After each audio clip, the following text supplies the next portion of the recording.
Welcome to Get Sports Focus. I am Alf Joaquin, and it's good to be back, people. It's August 20th, and this coming Friday, this weekend, there's going to be a lot of scrimmages happening all over the nation, especially here in the Bay Area, our coverage area. And if, I don't know, you might see us there. We're definitely in for the jamboree type scrimmages where they have like multiple teams and all that stuff.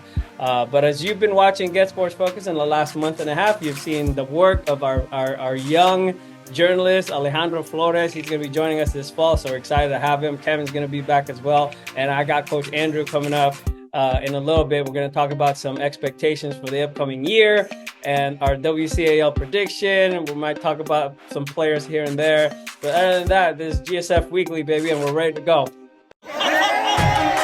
Get Sports Focus is brought to you by Summit Partners, leaders in growth equity investing.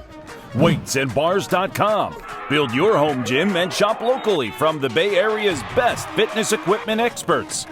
Ike's Love and Sandwiches. Championship level sandwiches every single time. South Bay Construction. A reputation built on trust. And by Fuel Good. Fueling your success. Conveniently located in Santa Clara off Homestead Road. For more info, go to fuelgoodmealprep.com. What's going on, Coach? Just drinking my AG1 water. AG1, like Aaron Gordon? No, this is not a paid advertisement, but it's Athletic Greens. Take your greens, people. Now that COVID's spiking again, take your greens. I've been looking into that. And I've been considering that. I don't know. I'm more of a natural kind of a guy when it comes to those things. I do a lot of juicing, so. But yeah. Cold pressed juice is good. Cold pressed, I would say greens. Green powders are always good. Just eat greens. Mm-hmm. Exactly. Well, we're getting ready, Coach. We're about 6 days away, something like that. First game is coming up next week. We got scrimmages happening all over the place this coming Friday. And are you ready? No. No, I'm not. He's not ready. I don't think I've ever been ready. Man, well, we have a lot to talk about. Let's talk about the Olympics real quick. Okay, let's do it. How about them track girls and boys? 28 medals for track and field, something like that. That's amazing. That's really good, honestly. Like, I don't think people really realize, like, how good that actually is. So, Yeah. Go all teams. Everybody, they showed up when they needed to show up, but some didn't show up when they needed to show up, and that's okay. Yeah, there's a female hurdler. Sydney McLaughlin? No, she's awesome. She's awesome. She's so good. But there's another one that I mean, we follow her on Instagram, and she does a lot of like tips and stuff, and she didn't even qualify. I don't know. Well, see, that's the thing. When you don't qualify and you don't win, we don't know you. But anyway, I felt bad for her because there was a lot of hype, but then she didn't qualify. Right. So I thought she was from the U.S. team. So I thought that was kind of crazy. But, Noah Lyles, he did great. I don't know. I like that 4x4 women's team. That was intense. So I forgot who I was talking to about it, and they were like, but the teams when they ran the relay are different. They're like, I thought it has to be the same people. I was like, no, it doesn't. You sub in, right? Yeah, you just have to be. You could be subbed in. So that's the thing, though. Like, every track and field coach that's on here understands this rule. You always put two teams on one entry, just in case something happens, or you need to do that. But you have to have them entered in as a sub or as an alternate in the trials. So if they're not, then they can't run at all. So every track coach like understands that. I was trying to explain that to my family. They're like, wait, this whole team is completely different. And I was like, it is, but they're on that team. So we're good. I was like, we're chilling. How many Third, can you have? Four? you can have, 6 or 8? you can have 8. Oh, so you can have a totally different team. You can have a completely different team on there. Oh, I didn't know that. Well, that's good to Yeah. know. So, like I said, like all of our track and field coaches, like they all know what's up. And that's what's up. Yeah. Well, I guess I don't know. For some reason, I followed this Olympic coverage a lot closer than before. I don't know. Maybe I had time, but it was Well, exciting, man. I mean, I I really enjoyed it, like from beginning to end. Swimming, gymnastics, wrestling, especially wrestling. Those volleyball games were crazy. I saw a couple of like cricket matches, not cricket, field hockey. mhm. I was like, wow, this is interesting, and it was in those table tennis or ping pong. Dude, Dude, things wild, bro. yeah, it It's was wild. crazy. I watched fencing. Fencing is cool. Hey, and I think everyone saw like that guy in shooting. That dude, that's a cold man. Hand in the pocket too. I think that's No gonna be gear, our new no post. gear, no gear. Just his glasses. Yeah, he works for the government. He's probably like CIA or something. Just a normal dude. But I want to say like okay, before we go into like the obvious things about the Olympics, because there's some obvious things. I think one of the big ones that I want to bring up is the 3-on-3 basketball. So if it was, I don't know if the announcers are trying to be funny about it, but they were saying like the U.S. are like, oh yeah, this team like he's an engineer on his day, like on the daily, and I was like, so why don't you just pick regular basketball players that actually play like in like the 3-on-3 tournaments? Like I don't know what the criteria is for that. And speaking of criteria, we might as well just talk about it already. It's yeah. That Hey, was which one are you talking about? well, everyone in the hip hop community does not claim her, but You have to we remind me also about that. yeah, but the other thing too, like so I was like I've talked to a couple of my old dance friends before, and they were saying that it has nothing to this is where they say like any publicity is good publicity, but it also puts a joke on what breakdancing is. Like breakdancing, if you saw did you watch it a little bit? I was very disappointed. You should Right. have watched them. Start. You should have watched the men's. I did. I did. And I think the right guy won. The right guy But, won. but also I do want to point this out because I'm in the industry, video production, uh, whatever you want to call it, film, TV. When you watch these things on YouTube and in social media, it's shot a certain way Right. for a reason. And I knew this was going to be an issue. So as soon as I saw it, I was like, oh no. Yeah, this is going to look stupid. It's going to look slower than it really is. It's going to look a little bit slower and it's just not going to fly. It's like WWE. When you watch WWE, the camera work is very, very choreographed. Like Yeah. everything. When you watch Dancing with the Stars, all these shows, they rehearse the shots hours before they even shoot the real thing, especially when it's live. So I knew there was going to be an issue right from the get-go. And yeah, I was disappointed because, I mean, the girl from the US, I seriously have seen better dancers like at San Jose State. right outside the So, library. okay. I'm glad you say it that way.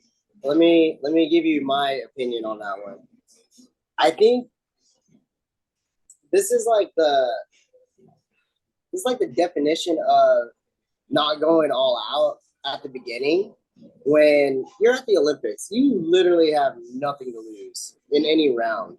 Go go all out. And it's like when she got eliminated, she did everything she needed to do in the third round. And it was like, but the other girl, she came out hot in the first round. And I was like, you got smashed. And it's like, Yeah, but it also the shows girl that, from like, Japan, right? yeah, I was like, dude, like, what's going on? Like, you actually probably, no, and then it was the other girl from the two younger people too. But I was like, dude, you could have, like, you could have come out a lot stronger and all that. Like, even the guy from the US, like, From Florida, yeah. he got lucky that, like, he saved a lot of his power moves for the third round. He was doing things like really, really short and all that. So it wasn't like a big, like, he could have done more. Now let's get back to the real topic. Um, oh, oh man. Uh, so My what I hate, daughter literally ran out of the room and said, "Dad, I could do better than that lady." oh man, It was terrible. it's so bad. Like, I think it was Crystal and I, my wife. We were saying these things. We were like, some of these people are like, oh, I'm just happy to be here. That's what we would say, and it's like that was literally one of the people that was like, oh, she's just happy to be here.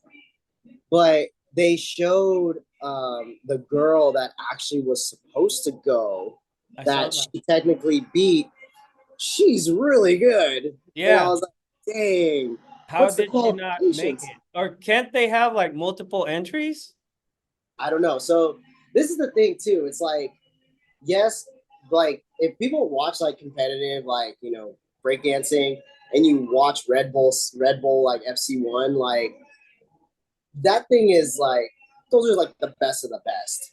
Yeah. Like, that's who you want to see there. Like the guy that was commentating, Ronnie Boy, Filipino Power, but he is hands down one of the best in history. And everyone's like, oh, why didn't you do it? And it's because all the judges are Red Bull judges.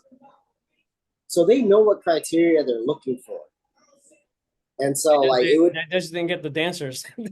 they just didn't get the dancers. But the thing is, like, if you put the right dancers, like the Red Bull dancers that actually compete at Red Bull, like, it would be a completely different game Yeah. because they know what to look for. But then again, Yeah. it's also going to be too hard to judge too, Yeah. because a lot of it is also based on crowd. Yeah. Yeah. So that was disappointing for the most part, but it's good that they did it. I don't think it belongs in the Olympics. It does. I think It has an international imprint. That's what people are going off. It has yeah. an international imprint. So, like, yes, that was a good one to pick, but we have other sports that we could use too. Well, shoot, if breakdancing is going to be an Olympic sport, they might as well do RPS.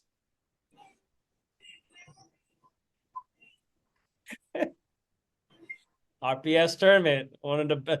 I mean, power slap. Come on, let's do it.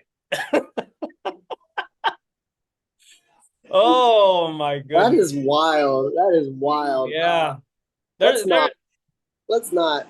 Let's see what else Olympics. I think this Olympics has solidified that Stephen Curry is one of the greatest of all time. exactly. Exactly. Fight Well, me on that. he is one of that performance was electric, man. I was proud to be an American because of I Steph. was too. It's funny when you watch again, watch my wife walk around the house just yelling out America and USA up and down the stairs.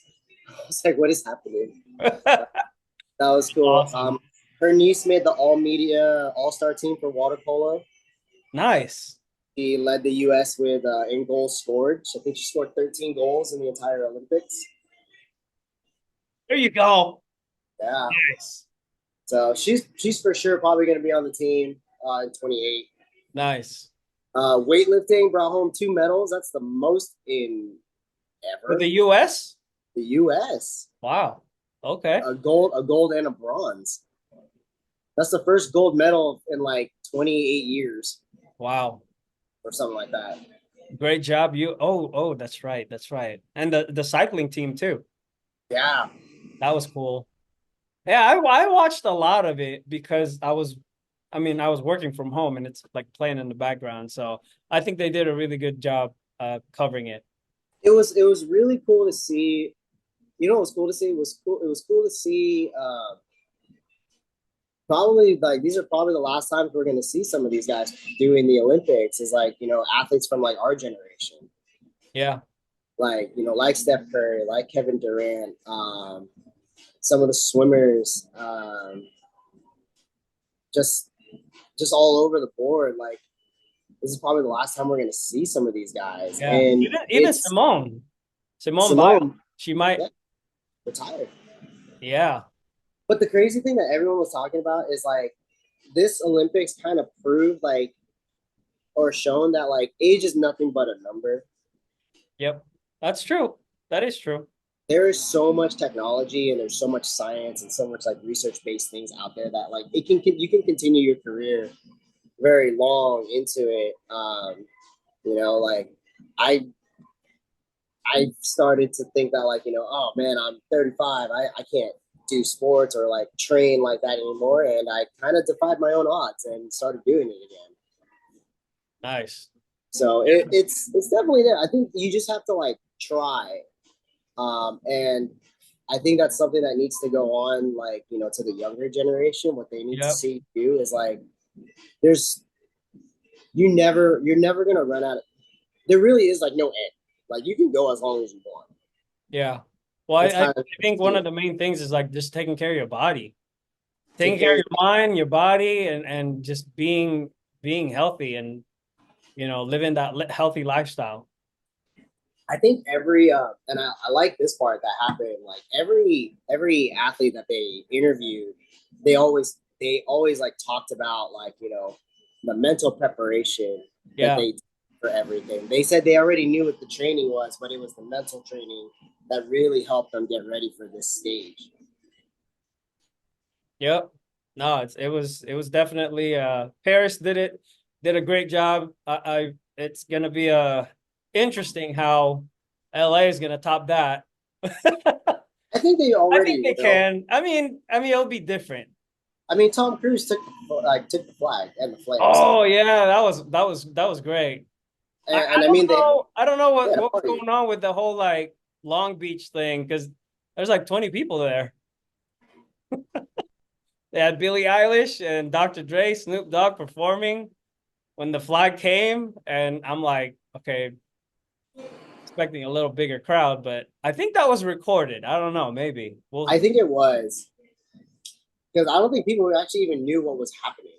yeah, exactly. It's like they were at the beach. It's a nice setup, and there's like 20 people. Yeah, but Yeah. it's okay. I mean, So now we get. who's your favorite? So who's your top five Olympians? If you were to put up these are my top five from this Olympics. It mix men's and women's. Oh man, number one, Carlos Yulo from the Philippines, the gymnast. Yeah. Dude, I can't, I can't even, you can't even fathom like how cool that was to be a Filipino. How proud it was, like how proud to be a Filipino I was for that. Yeah. I think Uh, he's on my top five. oh yeah, so him. What's his Steph Curry, obviously. Yep. He's on my top five. Steph Curry. I think he should have won MVP. I do too. But it is what it is. What's his name? The swimmer, the long distance swimmer. Can't remember his name. I think it's Fink. Not Dressler. Marshawn No, I think it's Fink. from Paris. Are you talking No, about no, Paris? no. Oh, speak on the women's side. Tori Husk. Oh yes. Yeah, for sure. Tori Husk. I Like think she's a Stanford girl. she was really fun to watch. The Superman, the gymnast from the U.S., the pommel horse guy. Yes. He's from Stanford too, I think. No, he's from No, no, Penn, no. He's from Penn State. Penn State. Yes. And then what is that, 4?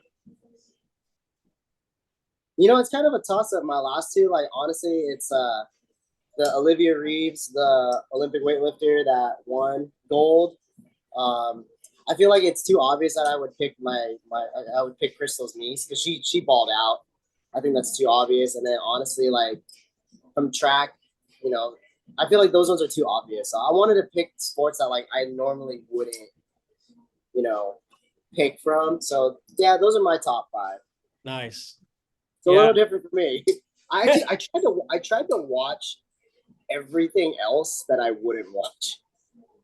Yeah, no, there was a lot of coverage, so which was cool. I think they really did. Yeah, I didn't know I had Peacock, so like I was able to watch literally everything. I didn't know someone subscribed to it. Everything was on YouTube. Oh well, I had Peacock, so I didn't know. So I kind of just started watching everything. So I was like, oh, Yeah. this is great. No, it was fun. It was fun. I'll take Yulo, Steph, Simone, Lopez, the 5-time Olympic champion from Cuba. Yeah, Insane. that was. You know what? I'll take Holker and Sydney. It's hard, dude. Sydney. Wow. You know who? That girl. You know, do you watch wrestling, right? If any wrestlers are out there that watch this, watch Kyle Date, his bronze medal. And he went, oh man, remember what everyone says, like it's not how you start, it's how you finish. Yeah. Oh man, he knew how to finish that match. Yep. And he made the moves when they mattered. Yep. Exactly. Man, yeah, I'm expecting a lot more medalists, wrestling medalists in the 28. It's gonna be here. Oh, what's her name from Walnut Creek? Yeah, she was awesome. Dude, she was like untouchable. She's in one of our videos from back in the day. That's awesome. Yeah, she went to College Park. Man, I was expecting. Yeah, I thought Marulis, Helen, I thought she was gonna take gold, but she took bronze. So she's got gold, silver, and bronze now. So that's pretty cool. But overall, man, it was man, those track girls and guys, that was exciting. That was really Hulker, the guy that came from behind. You know the 1500. Yeah. Oh, I love what he said too. He's like, I don't know, like these guys were so worried about each other. Exactly. Oh, that they forgot about it. Exactly. That's exactly what I was thinking too. So, but yeah, man, I mean, the Olympics are now in the history books, and we're moving on to the NFL and football. Oh, geez. Do you like the new kickoff thing? Okay, so I learned about this kickoff because some of the guys on the Panthers were from the UFL, XFL. I trained a punter from the UFL, from the XFL. Because even for them, they have different punting rules too. Like the punt can't go out of bounds. Ooh, but can't do that anymore. So that's only in the UFL. You can't. Oh, it's crazy because like for all those that are punters, they all like everyone that's a punter, they know that like when you can pin somebody and you can make the ball go out of bounds, like that can change an entire strategy of a game. Mm-hmm. But now that you corner. Yeah, but now that you have to make it catchable, that has to be returnable, like it's weird. As much as I want to say it didn't work, I think what they were trying to go for it worked. Like you made it more dynamic. Like you're gonna let these guys return. I think week one they had six kickoffs returned across the Something league. like that. Yeah, I didn't. That's pretty impressive. But it's like it's really hard. It kind of reminded me of like indoor football. I was Yeah. like, this is kind of what we do. Like you have such like a short, like you have such a short field to like react and like do this stuff, but we'll see. I don't think it's gonna stick though. Yeah, I saw it finally for the first time this past weekend. And I don't know. I had mixed feelings about it. Are they Because gonna do that in college? so High school? So what's going on with that? so from what everyone knows about like with these like major rule changes is once it sticks at the top and it sticks, it'll then make its way down. Oh, okay. So we're not changing that yet. No, so for sure, like everyone's gonna probably see the hip drop rule. The hip drop rule is gonna change. Oh, It's probably gonna go. Yeah, it's probably gonna go all the way down. It's a safety yeah, thing. I don't like that tackle. I've seen guys do that, and it's always like, ooh, careful. Or just teach your kids how to tackle properly. But Yeah. Well, I mean, some kids, they're not gonna listen. They're gonna do what they're gonna do, and that's just one of those things. So, man. Well, yeah. Hopefully, I don't know. We'll see. I don't know. Like I don't think it's gonna stick though. Like I think It didn't feel professional enough. no. I mean, at the end of the day, like yeah, you're trying to like you're there. These players are there to entertain. Whatever. Yeah. Anyways, all right. So one of the things that we do here before every season, well, actually in the past, I think now 3 or 4, Three. I think. we make predictions, expectations for the upcoming year. What do you want to start with? WCAL or just in general or players to watch? Well, let's just get the WCAL out. Okay. Give the people what they want. WCAL, people. There's a lot of question marks. Yeah. A lot. You want to go first? Or you want to go? Sure. You go first. Me? No, I'll go first. You'll go first. Okay. Yeah. So let's look at the way we've done it is like so people that don't know like we usually pick our top 4. Top 4. Because the 5th team is the rest of the pool. That's how I see it. Yeah. So for me, it's really hard to bet against Coach Walsh, to just take this league. So I have my obvious favorite is going to be Sarah as usual, but I have St. Francis as a close second, like very, very close. Just watching the Cahoons and all the movement, Kingston, everything that he's doing too as well, and just all these other players that are up and coming over there. It's they're going to be a force to be reckoned with. And then honestly, I would say the top 3, my top 3 are pretty I would put them like 3 fingers right next to each other like that. It's so close. And then I have Reardon at 3. That whole squad's pretty much back. And you still got Mike Mitchell for another year. So this kid's gonna and Sinai, you have and a bunch of other linemen that are just gonna be there for a while. So it's or for another year at least. So yeah, that's the thing. You got 2 years of experience under your belt. That changes a lot. The maturity level changes a lot. And then honestly, for my 4th, I gotta go in my hometown. I gotta go in my homegrown place.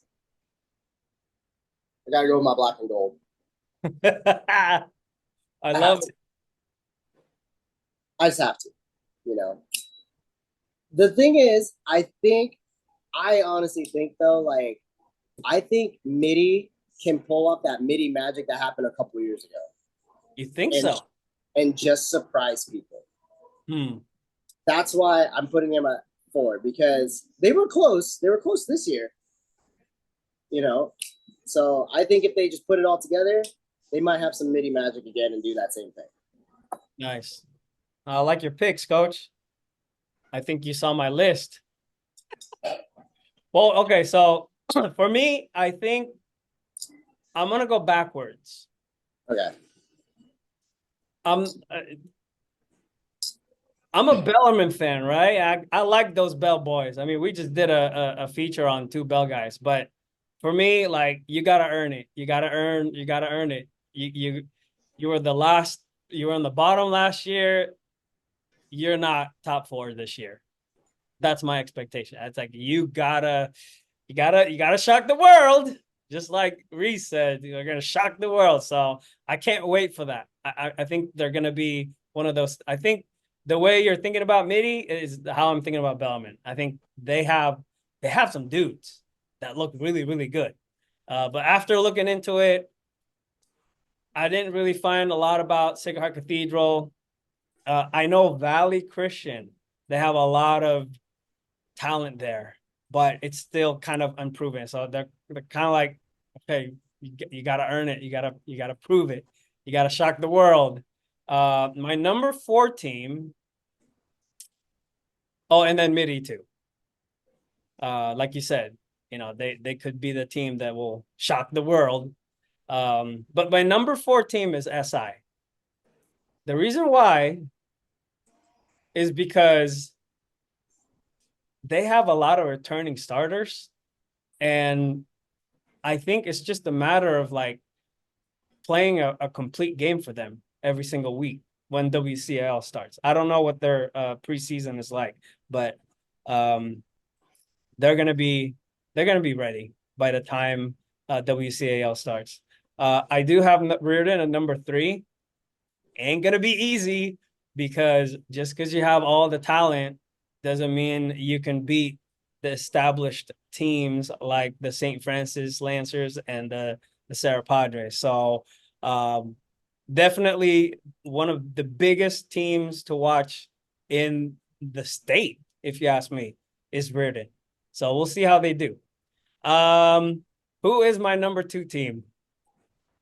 I'm gonna pick the Lancers just because the last couple of years they came up short against Sarah. They had them in 2021, but they couldn't finish it, right? So Sarah's got a hold of this thing, and it's pretty tight. Doesn't matter how young they are. They are very young, by the way, coach. They're really young. They got some senior leaders. You just saw Teddy Chung on GSF Weekly last week. The thing is this, at Sarah, they don't set goals to win CCS. I mean, they don't set goals to win WCAL. They set their goal, the standard. It's a standard now, is to get to state every single year.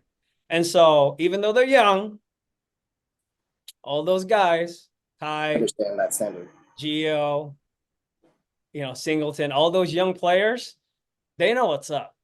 And the scary thing is this. They're going to go through Folsom, De La Salle, and Bosco before they start WCAL. So expect a lot of growth after week 3. And then it's on. So they could go 0-3.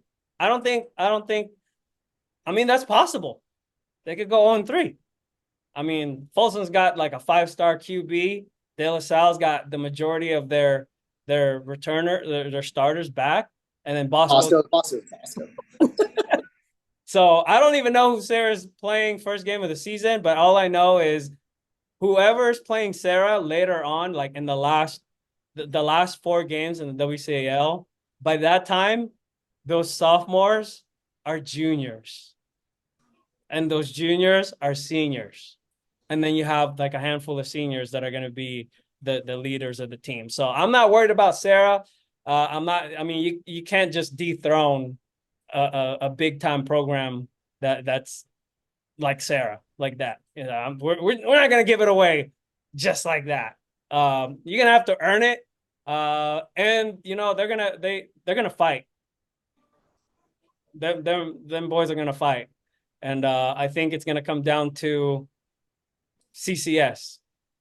I don't even think anybody's worried about WCAL, dude. I don't even think any of these teams care about WCAL, not the title. I'm not hearing it.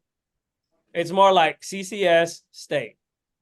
And don't be surprised if they go to the Open again. And like you said, it's the standard, and like when you have that mentality to it too, it's like, and I guarantee you, like a lot of people say like, oh, it's Sarah, like this, and this. It's like, because if these guys understand and their coaches are like the great leaders that we know them to be, they probably have already talked to him, saying like, everyone is going to say like, hey, there was so much star power on this team this Yeah. last season. Who's going to step up? And I guarantee you, a bunch of these kids are like, I don't need to be the next Joe Bay. I don't need to be the next Malawaki Smith. I don't need to be the next Skating Green. I don't need to be the next like, Jabari Man. Like I don't need to be that. I just get to be me. And now you're gonna know my name. You'll know who I am. So I think that's a different mentality to like come into a season with a program like that's that powerful. Like, and I think that's what they probably need to like get over the edge. Yeah. I kind of have this thing with this team. I don't know. It kind of reminds me of the 2021 spring team, the one that went 5-0. Nobody expected that team to do well because they lost a bunch of starters from 2019, and then COVID happened, and then bam, like season got delayed. And then they beat up on St. Francis, they beat up on they beat up on everybody. And they went 5-0. If that was a full season, I think they probably would have gone to state. So you're talking about a 3-time Open Division runner-up, NorCal champions, CCS champ. They've lost. So Teddy Chung, he's one of the seniors on this team. He lost 4 games. Bosco, Modern Day. No, he's lost 3 games in the last 3 years. Bosco, Modern Day, twice. That's pretty impressive. And he didn't even play the entire game. He was a sophomore starter, junior starter, obviously. So Teddy's going to have a great year. I believe he's going to have a great year. Nano Latu is going to have a great year. The line is a big question mark, but it's on the positive side. I think once they get going, where everybody's going to be like, oh, yeah, they just reloaded. But man, St. Francis, like you said, the Cahoon brothers, they're ready to go. I was at their practice the other day. We did a thing with Kingston, and Kingston looks great. Aaron Knapp, he's throwing it. The defense, they have some young guys there too. So a lot of juniors that are going to be studs. So if there is a team that's going to knock off Sarah, I believe it is I would put St. Francis. The game that's going to be huge is St. Francis Reardon. That's going to be big, real big. And it's going to be Reardon. Is it there or here? It's going to be at Reardon. So, yeah, get there early. I think it's going to be a day game, but we'll see. So obviously we're going to cover the Padres, the St. Francis Lancers again this year. And I mean, we'll be at all their games. We're probably going to be at a lot of Bellarmine games, definitely Reardon too, De La Salle. And then, everybody else, if there's a big game going on, we'll be there too. So yeah, coach, I'm looking forward to it. It's going to be nice. Let's talk about some public schools. Jackson Robinson, he's probably my top pick for a QB. He's your QB. Yeah. I got to watch I went to a couple practices, watched him in the scrimmage. He looks good. I think with him, it's just going to be, it's got a brand new set of receivers. I think it's going to be, I think once they kind of get on the same page, kind of figure out like, timing and all that, I think it'll be fine. Yeah, they look good. I was able to talk to and catch up with Coach Cadero.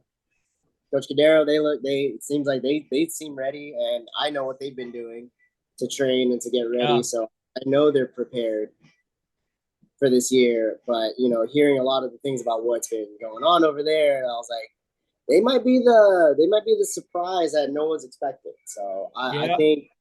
I think Oak Grove can make some noise over there. But you can never count out, especially in this league, you can never count out Live Oak, Live Oak, Sobrato, Branham. Right now they have Branham. Random. I think they have Branham winning the league right now. That's the slate. Yeah. I was like, ooh, that's interesting. Coach Johnson's got some good guys on that squad. I know Zane's there. I'm not sure if he's cleared or anything, but I know he transferred from Bellarmine to Branham. And I think I saw that Rue made varsity as a freshman. Oh, he is on varsity. Okay. Yeah. Nice. That's a good thing too. I mean, that's you have two very good quarterbacks. I know their guy from last year still very good. But it's good to give Rue some experience. But I know if I'm going to talk about my hometown people, Christopher doesn't have an easy preseason. This is a tough preseason. They got Carmel, and Carmel's got a really good team. I think that's a really, really, really good test for them. And then I know they play Palo Alto like immediately after. Palo Alto's got the Fong brothers. Yeah, so they have some tough games going into this year. So I think the coaching staff must have realized that and I've heard them talk about it a little bit too, is that they have a brand new head coach. So, and I think he's coming with that energy of it doesn't matter about how we do in the regular season, as long as we do what we need to do to make it to the post. Nice. So I'm like, you know what, that's a better way to think about it, because Christopher has come close 3 years in a row, and they just couldn't finish. It was the moment they played a team that was just gonna give it to them, they got it given to them. Yeah. And that happened all 3 years. So it's not impossible, but it'll be something to keep an eye on. It'll be something to keep an eye on to see how these public schools are starting to respond to the dominance of the West Catholic and all these other private schools. I want to see how these schools are going to respond. The down south big team is Palma, but I heard Salinas looks really good this year, and so does Monterey. So that's going to be something right there. Over the hill, I'm not really too sure who's the top team over the hill in Santa Cruz right now. I think it's kind of a toss-up between everybody. But as you go up north, obviously you still have your Los Gatos, you still have Wilcox, still traditionally very powerful teams, but we also have all these teams that are coming up too. Yeah. I think Bray Ross is going to have a pretty big year. He's a senior now, so exciting to watch. He's going to be the guy that's going to be decleating people for Wilcox. I'd hope so. So Cappuccino, man, Bobby Gomez, Cappuccino, I saw him at the 7-on-7 tournament. I think they're going to have a really good year too. You know who I want to see? Cappuccino versus Branham. That would be a good match right there. Cappuccino, Branham. Oh, did you know that St. Francis is hosting McClymonds week 2? No. Yeah, I think Del Oro dropped out of St. Francis's schedule, so they scheduled this game in a matter of hours, I believe. So I think that's going to be a big game. Woohoo! Big test for both teams. Mac hits. They hit hard. And when they played Bellarmine last year and they shut him out, that was whoa. I mean, these boys were going 3-way, special teams, offense, defense, and they took care of Bellarmine. So that's going to be a big game. I'm looking at the schedule, man. St. Francis Bellarmine game is going to be huge. Obviously, Sarah Reardon is going to be big. Valley Christian Midi. I'm excited to see that.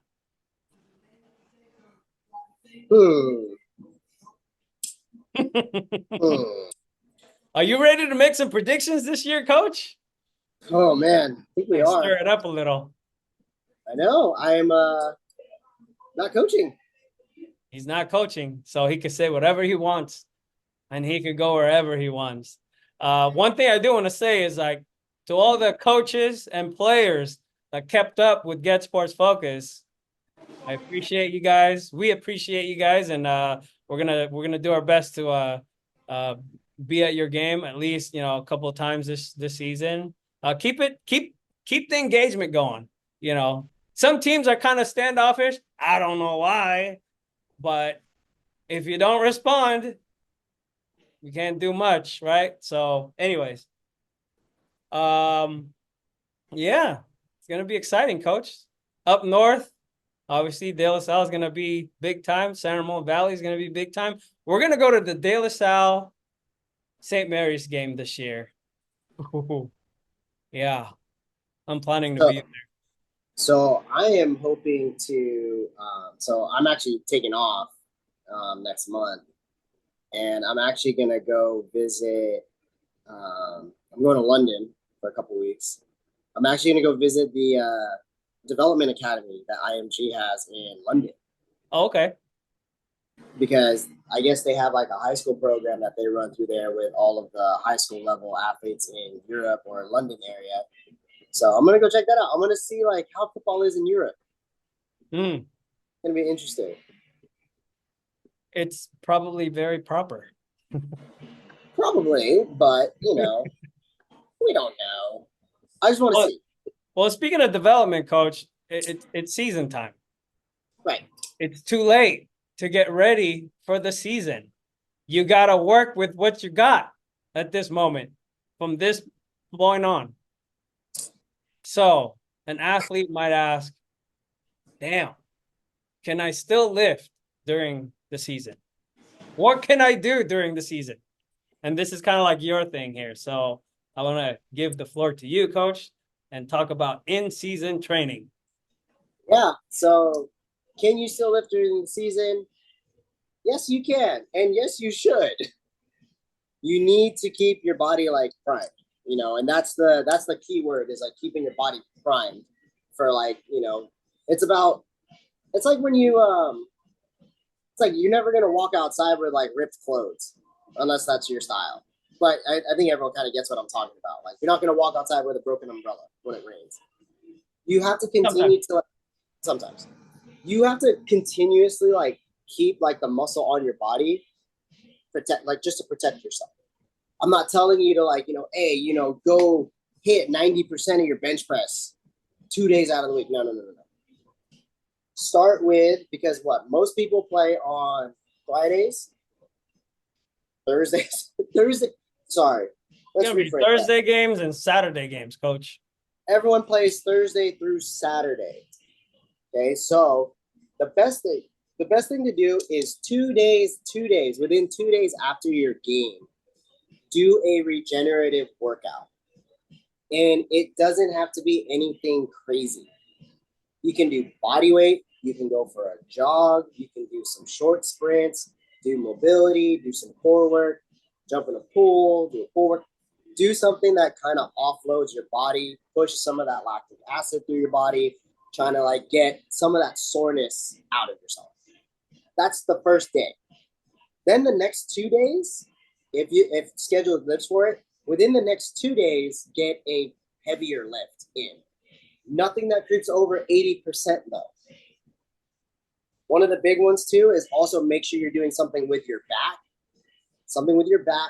and something with your traps too. Because you guys are hitting, protect your neck, protect your upper back, protect that cervical spine.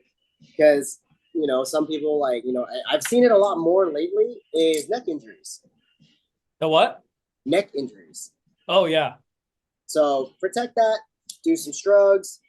Do a lot and build a big back. If you don't have a gorilla back, then you're probably gonna get hurt. I'm just kidding. You're not, but build your back. And then if you if you have the time to do it before a game, you get what we used to do with the Panthers is we do like a primer workout. You'll do like an explosive workout, you do a strength movement, you do a plyo movement, and then you do some like other core movements, but everything's at a rapid pace. It's quick and it's explosive. It's just to get the body firing, get the CNS firing. You're ready to play. That's typically what you can do. For those of you that didn't do anything, here is my suggestion. Your season, your league season, when stuff matters, is about 4 or 5 weeks away, right? About 4 or 5 weeks into your season. So you have now, and what is that? Mid-September? Towards the end of September is usually when league starts? Third week of September, yeah. Yeah, they got about a month and a week. Yeah. So you have this time to at least build a little bit so that you can maintain it a little bit better. So at least you're not going into the season with like no ammunition. Think about it that way, right? We can at least put something on you, but you got to be really, really smart about what that's going to look like. That would be doing things such as like, hey, work up to like 85%. Like you should be able to creep up to it. You're never going to go past maximum. You can't. It's too late to do that. Your body will start to shut down. So you got to understand like what your load's going to be. You can still do that. And then once you get to like the beginning of like your league, then you kind of join everybody in with maintaining. And then you're just on the same schedule as everybody else at that point. So you do have time. You just got like a small window. I'll just say it that way. You just have like a small window. I got it. Well, are you talking about athletes that actually play on Fridays? Oh, no, this is for everybody. Everybody. Because I was thinking like there's kind of like an imbalance there where the starters, they get a lot of reps during the week and the game, but then you have more than half the team standing on the sideline, not really as active as the guys that are on the field. And then you have the JV guys that play Thursday. They get three practices during the week. So they have Friday, Saturday, Sunday off. What about those guys? If you're a young guy or or is it just like forget them because they're not playing anyway? No. That sounds kind of mean, but no, because the best ability that you have on your team is availability. Availability, yes. So if you are, I was waiting for you to say that, Coach. Yeah. So if you're that guy that says like oh, I'm not gonna play, and you're gonna be Mr. Sourface on the sideline, then of course they're not gonna put you in. What are you doing for yourself to get yourself into the game? What are you doing? Like just because you're not playing on offense, you're not playing on defense. There's still special teams. Yeah. Special teams is the play. Like for everyone listening to this, like special teams is the one team that you use to build trust with your coaches that you will actually do your job, because usually on whatever special teams you're on, you have one job. If they can trust you to do that one job, they can trust you to do something else. So build it there, especially if you've not proven anything yet. But if you're not taking care of your body, then what the hell are you doing? Excuse my language. Like, yeah. That's true. So I guess the point is you have to be engaged during all the sessions, practice, film session, schoolwork. There's a lot of things that could slow your progress down, especially schoolwork. Because if you're behind school, mentally, you're worrying about that during practice, and it's just a stress, unnecessary stress. That's what I call it. So, right. Seniors, like I would say this, seniors, get on top of your college apps like as soon as you can. Like start figuring out where you're gonna apply, start getting like some of that paperwork and get all that stuff like put together so that you don't have to worry about that like mid-season. Yeah. Like that's probably like the toughest thing that you gotta like worry about this year or like this semester is college apps. So try to get ahead of it. Like do what you can. Set yourself up for success. There's a lot of guys that are big time recruits that committed already, which I thought was really interesting at first. But now that I think about it, it's like that it's like a stress-free season. It's like you committed, you're ready to go, and all that stuff. Maybe next time we can talk about committable offers. I heard that term not too long ago, and I was like, really? Just because you got an offer doesn't mean it's an offer? What? Oh yeah. Some of it is it's very surface level. Yeah, yeah. It's for the That's gram. a topic for another day. But other than that, Coach, I think it's going to be a great season. Looking forward to it. I guess we're going to do our first prediction next week. Is it already? Shoot. Already, right? Wow. Let me see my calendar. Calendar says it's the 20th. It's Tuesday next week. First game is on the 30th. Wow. We'll have 8 games to predict. We're gonna give scores this time. Ooh. Dang. All right. All right. Okay. That's good. Yeah, we'll save we had another topic that we were gonna talk about, but like we'll save that for the next one. So in-season training is a real thing, people, and it's highly recommended that you keep up. If your team is not doing it, obviously, if you're in the program with your team working out during the school year, during the season, then that's great. But there are some schools that they just don't have that. So that's where you can look for the Coach Andrews and the Coach Romos of the worlds and see if you can get that work in, especially on the weekend. Yeah, and then coaches, out there, like if you need help with that, hit me up. Yep, Coach Andrew is your guy. All right, Coach. Great session. I'm glad you're back. You look great. Nice haircut and all that stuff. You look very relaxed. I am. That's good. I think you're ready for the season. I'm ready for the season. I'm ready for vacation. I can't wait to do this. I can't wait to do a segment in London. Hey, there you go. It's gonna be fun. Go on the Eye, London Eye, whatever that thing's called. The Ferris. I'll do this. We'll do the segment on the Eye. That'd be awesome. That'd be so sick. I'll take it on. People. You're watching GSF Weekly. We out.